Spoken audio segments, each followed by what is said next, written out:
Good afternoon my dear students, you are welcome in English guides. आज हम सीखेंगे past perfect continuous tense. कौन सा टेंस सीखेंगे आज हम? Past perfect continuous tense.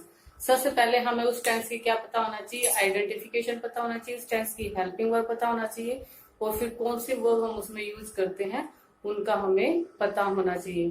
तो लेट्स स्टार्ट। तो आइडेंटिफिकेशन क्या होती है? हमें लास्ट में क्या मिलेगा? देखो, पास्ट का है तो था थे थी जरूर मिलेगा।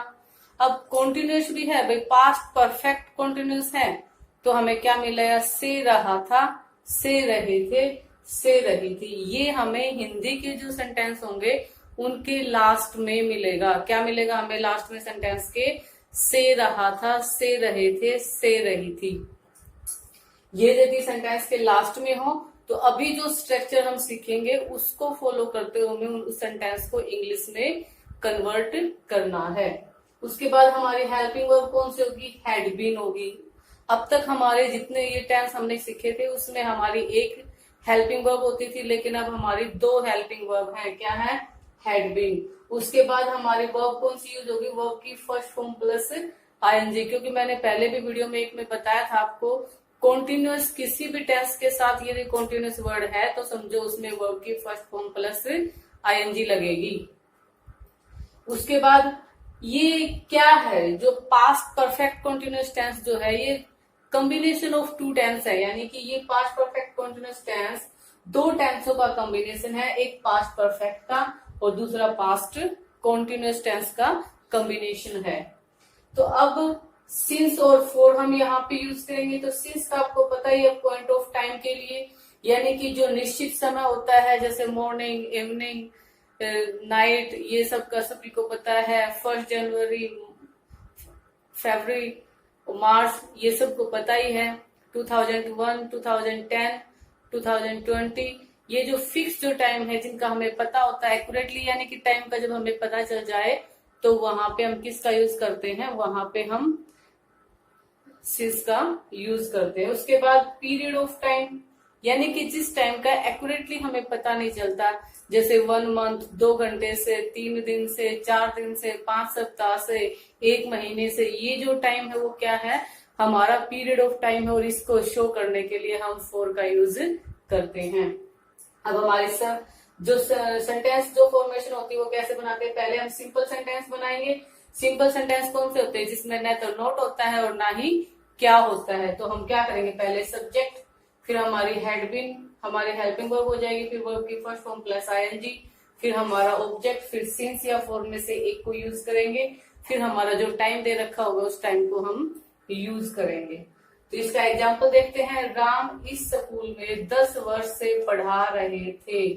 तो राम इस स्कूल में 10 साल से यानी कि 10 वर्ष से पढ़ा रहे थे। तो क्या हो जाएगा? Ram had been teaching in the school for 10 years. अब ये 10 ईयर्स का यहाँ पे फॉर क्यों यूज किया? क्योंकि हमें ये नहीं पता चल रहा वो कौन से 10 साल की बात कर रहा है। ठीक है, तो इसलिए हमारा कौन सा टाइम हो गया? ये पीरियड ऑफ टाइम हो गया। ठीक है, उसके बाद मैं पटना में जनवरी से रह रहा था। नेक्स्ट सेंटेंस देखेंगे, मैं पटना में जनवरी से रह रहा था। तो इसकी इंग्लिश हम कैसे बनाएंगे? I had been living in Patna since January. अब जनवरी क्या हमारा एक फिक्स टाइम है, फिक्स टाइम के लिए हम क्या लेते हैं? सिंस का यूज करते हैं। तो I had been living in Patna since January. उसके बाद interrogative sentence, sorry negative sentence बनाएंगे। तो क्या होगा? पहले हम सब्जेक्ट लगाएंगे, फिर हेड लगाएंगे, और हेड और बीन के बीच में नोट लगेगा। यहाँ पे इस बात का ध्यान रखना, जो फर्स्ट हमारी हेल्पिंग वर्ब है उसी के जस्ट आफ्टर नोट लगाएंगे। यानी कि हैड बीन जो हमारे एक हेल्पिंग वर्ब है इसके बीच में हम नोट लगाएंगे, यानी कि हैड नोट बीन हो जाएगा, फिर वर्ब की फर्स्ट फॉर्म प्लस आईएनजी, फिर ऑब्जेक्ट हो जाएगा हमारा। तो इसका नेगेटिव सेंटेंस जो पहले हमने किया था उसी का देखते हैं। Ram had not been teaching in this school for 10 years, यानी वैसे हमारा सेकंड देखते हैं sentence, I had not been living in Patna since January. तो यहाँ पे हमने क्या किया? हेड के बाद हमने क्या लगा दिया? नोट लगा दिया है।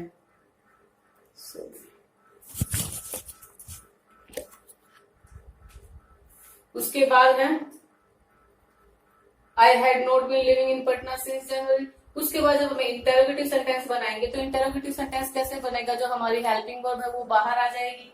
तो हैड, फिर हमारा फिर सब्जेक्ट लगेगा, फिर उसके बाद बीन लगा देंगे। यानी कि यहाँ पे एक बात ध्यान रखनी है, जो दो हेल्पिंग वर्ब है, एक हेल्पिंग वर्ब बाहर आएगी तो दूसरी हेल्पिंग वर्ब जो हमारी वो सब्जेक्ट के बाद लगेगी। इस बात का हमें ध्यान रखना है। तो हैड प्लस सब्जेक्ट, फिर बीन, फिर वर्ब की फर्स्ट फॉर्म प्लस आईएनजी और फिर ऑब्जेक्ट। सेंटेंस क्या बनेगा, had Ram been teaching in this school for 10 years। Last में क्वेश्चन मार्क लग जाएगा। उसी प्रकार से सेकंड सेंटेंस देखेंगे, had I been living in Patna since January. उसके बाद जब WH फैमिली वाला सेंटेंस बनाइए, यदि हम इसको कॉन्ट्रैक्शन में लिखते हैं तो हमारा क्या हो जाएगा, हेडेंट। ठीक है, हेडेंट हो जाएगा और फिर उसके बाद सब्जेक्ट लगेगा और फिर उसके बाद उसका बीन लग जाएगा। तो यहाँ पे जो WH फैमिली से सेंटेंस स्टार्ट होगा तो पहले WH वर्ड आएगा, उसके बाद हेड आएगा, फिर आपका सब्जेक्ट और फिर उसके बाद बीन, फिर वर्ब की फर्स्ट फॉर्म प्लस आईएनजी, फिर आपका ऑब्जेक्ट। अब सेंटेंस देखें, वह 2 घंटे से क्या खेल रहा था। वह 2 घंटे से क्या खेल रहा था। तो what had he been playing for 2 hours। हमने क्या देखा कि राम यहाँ 10 वर्षों से पढ़ा रहे थे। सिर्फ हमने इतने सेंटेंस की इंग्लिश बनाई, लेकिन अब हम थोड़ा इसको दूसरे टेंस के साथ कंबाइन करके कैसे कैसे हम इनको कंबाइन कर सकते हैं, कैसे हम एक सेंटेंस को बड़ा सेंटेंस बना सकते हैं, अब हम इस वीडियो में वो सीखेंगे। तो हम इस सेंटेंस को बनाएंगे, Ram had been teaching here for 10 years when I came to join here।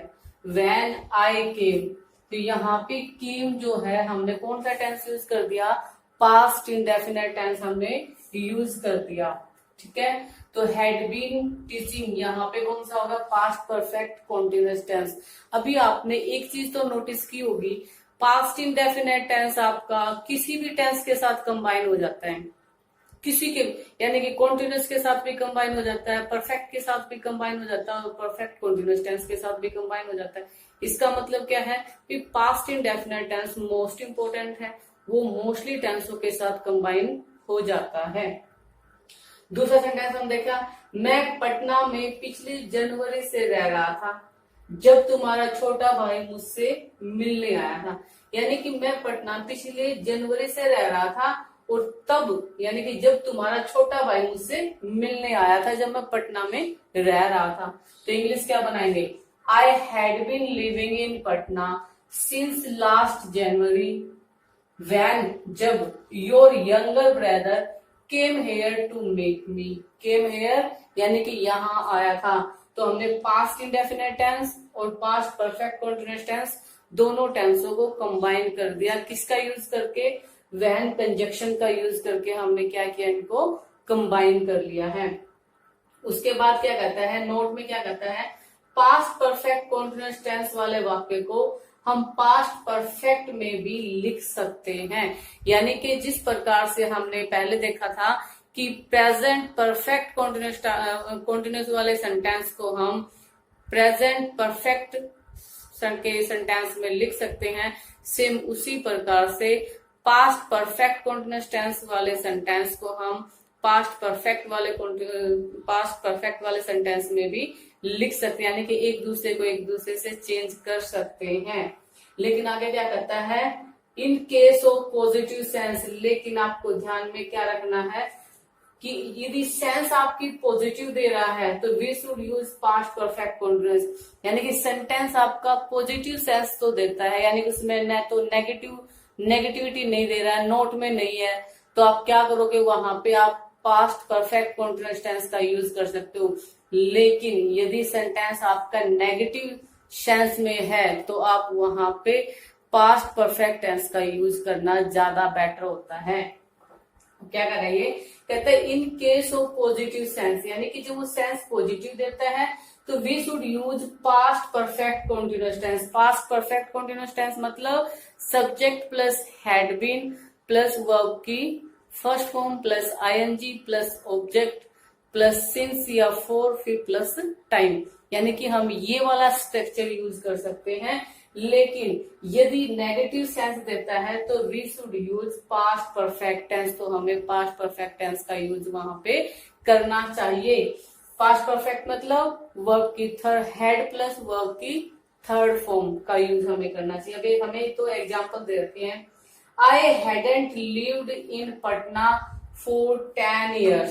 अब देखो, I hadn't lived in Patna for 10 years, ठीक है। और इसी सेंटेंस को कहने का मतलब, देखो अभी हमने क्या रूल बताया था कि पास्ट परफेक्ट कॉन्टिन्यूअस टेंस को पास्ट परफेक्ट टेंस में भी हम लिख सकते हैं, सेंटेंस हमारा रॉन्ग नहीं होगा।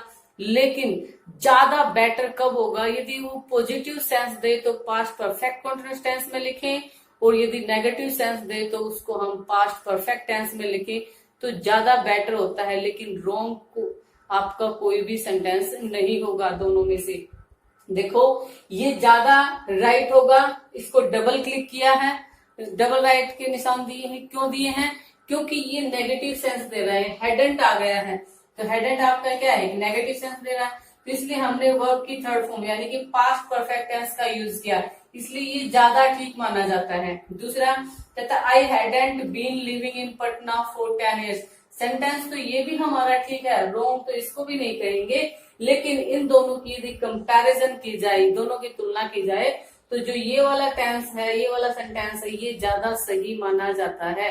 उसके साथ ही आपको यानी कि आप हैडंट यानी कि पॉजिटिव सेंस दे तो आप पास्ट परफेक्ट कॉन्टिन्यूअस टेंस का यूज कर सकते हैं, और यदि वो नेगेटिव सेंस दे तो आपके लिए ज्यादा बेटर होगा आप पास्ट परफेक्ट टेंस का यूज करें।